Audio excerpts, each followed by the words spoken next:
अब देखो, आज से करीबन 3 साल पहले हमें डार्क सीरीज देखने को मिली थी, जो कि एक काफी यूनिक माइंड बेंडिंग शो था। एंड आज वापस से हमें एक ऐसा शो देखने को मिला है जो कि डार्क सीरीज से भी एक लेवल अप है। हालांकि इससे पहले इस सीरीज की ऑफिशियल क्लिप को देखने पर हमें ऐसा लगा था कि ये शो बेस्ड होगा ओशियन एडवेंचर पर, जहाँ पे हमें ओशियन की मिस्ट्रीज के बारे में जानने को मिलेगा। पर एंडिंग देखने पर ये तो कुछ भलता ही निकला, जो कि हमारे माइंड को बेंड कर देता है, क्योंकि ऐसा कुछ हमने शो के बारे में एक्सपेक्ट नहीं किया था, स्पेशली सीरीज की टाइमलाइन एंड इसका रियल वर्ल्ड। बाकी इसके आगे हम शो के बारे में और डिटेल में बात करेंगे, तो इसलिए होप करता हूँ कि आपने ये शो अच्छे से कंप्लीट कर लिया होगा। अब देखो, शो की स्टार्टिंग से ही हमें 2 शिप्स के नाम सुनने को मिलते हैं। सबसे पहला कार्बेरॉस और दूसरा प्रोमीथियस। कार्बेरॉस वो जिस पर ये पैसेंजर सफर कर रही होती हैं, और प्रोमीथियस वो जो कि इन्हें सिग्नल भेजता है। हालांकि दोनों ही शिप्स को ओन करता है हेनरी सिंगलटन, जिसने कि कार्बेरॉस में एक अजीब सा टैग छुपा कर रखा है, जिससे कि कुछ पैसेंजर्स अपने दर्दनाक और भयानक अतीत का अनुभव बार बार कर रही हैं। और पूरे शिप में सिर्फ 2 ही लोग ऐसे हैं जो कि ये जानते हैं कि ये सब कुछ रियल नहीं है, बल्कि एक सिमुलेशन है, डैनियल एंड इलियट। और इसीलिए डैनियल बार बार कोशिश करता है मोरा के माइंड को मैनिपुलेट करने की, ताकि वो ये समझ सके कि ये असलियत नहीं है। जिसके बाद आखिरी एपिसोड में उसे मालूम पड़ता है कि ये सब एक प्रोग्राम है जहाँ पे लोगों के माइंड को ट्रैप किया गया है। और पूरी सीरीज में उसे जो बार बार शाफ्ट देखने को मिल रही थी, तो वो भी एक रास्ता है जिससे कि लोग सिमुलेशन के एक पार्ट से लेकर दूसरे पार्ट पर जा सकते हैं। और इसीलिए सिमुलेशन का हर पार्ट लोगों की बुरी यादों को जानकर बनाया गया है, ताकि ये सभी लोग इस लूप में फंसे रहें और कभी भी सच्चाई को ना जान सकें।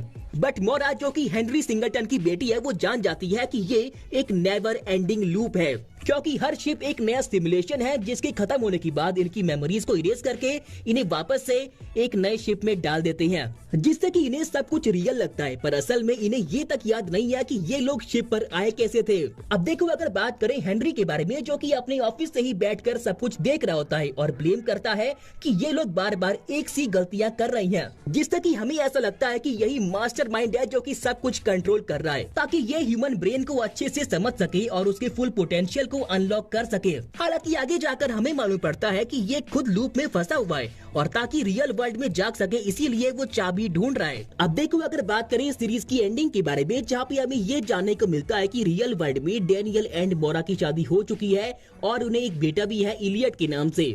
पर में भी कुछ टाइम के बाद इलियट को एक मिस्टीरियस बीमारी हो जाती है, जिसके बाद उसकी मदर यानी कि मोरा एक तरीका निकालती है अपने बेटे की कॉन्शियसनेस को जिंदा रखने का, और इसीलिए वो सबसे पहला सिमुलेशन बनाती है ताकि वो अपने बेटे को फॉरएवर जिंदा रख सके। एंड वो कुछ ऐसा होता है जिसमें कि एक साथ काफी लोग प्लग इन किए जा सकते हैं, ताकि वो अपनी फैमिली के साथ टाइम स्पेंड कर सके। विच मीन्स डैनियल एंड मोरा सिमुलेशन क्रिएटर है, यानी कि डैनियल एक प्रोग्रामर है एंड मोरा एक न्यूरो साइंटिस्ट। और पूरी सीरीज में हमें देखने को मिलता है कि डैनियल एंड इलियट कोशिश करते हैं मोरा को जगाने का, जिसके लिए शो की एंडिंग में डैनियल सिमुलेशन का पूरा कोड ही चेंज कर देता है। अब क्योंकि कोड करके हम किसी भी चीज को उसका फीचर असाइन कर सकते हैं, तो इसीलिए जब हेनरी ने सिरिंज का यूज करके मोरा को वापस से बोर्ड पर भेजने की कोशिश की, तो वो वहाँ ना पहुँचकर अपने ही बनाए गए सिमुलेशन में पहुँच गई। और ठीक ऐसे ही हेनरी के लिए वो पिरामिड एंड की बेकार हो गई, क्योंकि अब यहाँ से निकलने के लिए चाबी कुछ और ही थी। जिसके बाद से हमें शो के बारे में ये मालूम पड़ता है कि पूरे सिमुलेशन को कंट्रोल करने वाला उसी का भाई था, किरियन। और यहाँ पे हमें देखने को मिलता है सीरीज का रियल वर्ल्ड एंड टाइमलाइन, जो की थी 2099। जिसके बाद से शो की एंडिंग के बारे में काफी सवाल निकल के आते हैं कि इसका भाई ऐसा क्यों कर रहा है, ये स्पेस में कहाँ जा रही है, वगैरह वगैरह, जिनकी आंसर हमें सीरीज के पार्ट 2 में ही जानने को मिलेंगे। और देखकर लग भी रहा है कि शो के मेकर्स का प्लान काफी लंबा है। बाकी आप में से कौन कौन इस शो के पार्ट 2 के लिए वेट कर रहा है, तो नीचे #1899 कमेंट करना मत भूलना।